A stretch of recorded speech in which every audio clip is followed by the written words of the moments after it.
So traveling's something that I absolutely love to do. So around December of last year is when I was like, okay, it's time to book a new trip.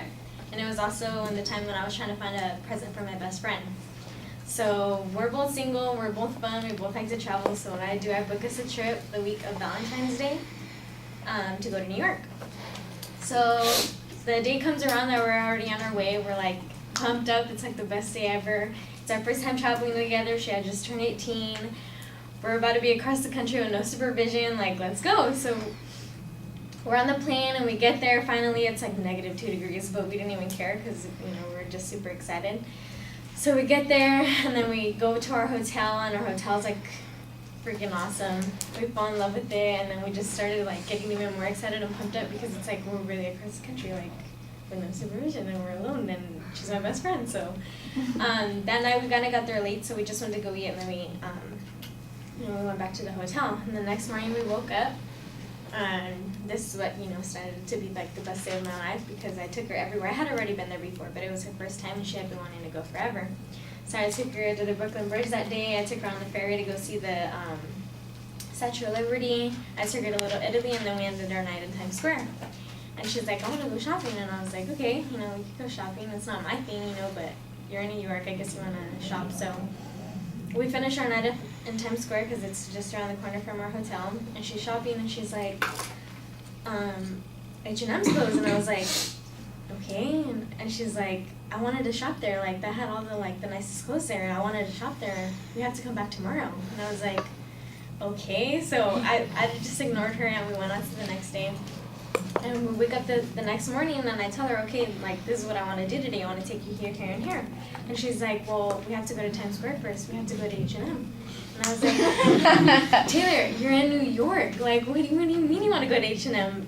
You could do that at home. You could do that in LA. H&M's everywhere. I want to go there, though. Like, they have the nicest clothes. And I'm like, are you serious? So whatever, this trip is about her. So we go.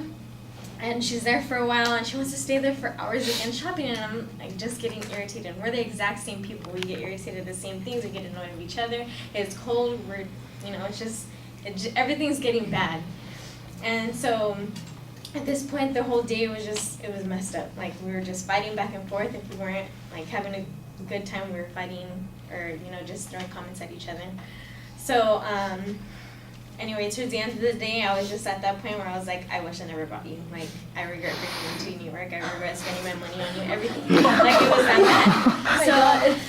So, we got in a horrible fight that night. We woke up the next day, and this is what turned out to be the strangest day of my life, because me and my best friend were either always fighting, making fun of people, making fun of ourselves, or laughing, or we're just, being us. And we did not say one word to each other the whole day. And it was already time for us to go back. So, we get to the airport. Turns out our flight is delayed 2 hours. So we're sitting there in complete silence, not talking to each other, and just pissed off, And it's like, we're in New York, So we got onto the plane finally, and since that flight was delayed, we had a connecting flight in Denver. And so it turns out that more than 50% of the people that were on that plane had to be on that connecting flight, and we were already late when we got in Denver.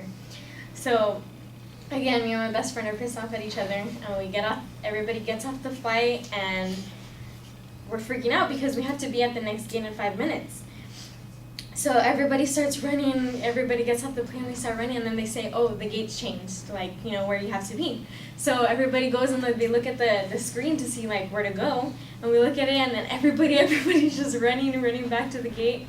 Anyway, we finally make it on, and me and my best friend are laughing at this point because everybody's dropping their stuff. We're all freaking out trying to make it to the flight. And then we hop onto the plane, and we're kind of laughing. Everybody's just, laughing at the situation that just happened. And me and my best friend look at each other, we're still mad, so we go back to being all annoyed. And then out of nowhere, my best friend feels something land on her, and we're like, what the heck? And she's like, Amy, what is that? And I was like, I don't know. And she brings it closer to me. It was a booger. A wet, huge booger just landed on her arm. And it was the most disgusting thing ever. And we looked at each other and we're like, oh, trying to figure out what the heck happened. And then from there we just, got over it, and we're like, dude, we had a good time in New York. Why are we gonna fight at all? So Yeah, that's when I learned that my best friend was able to give me the best, worst, and fittest day of my life all in one weekend.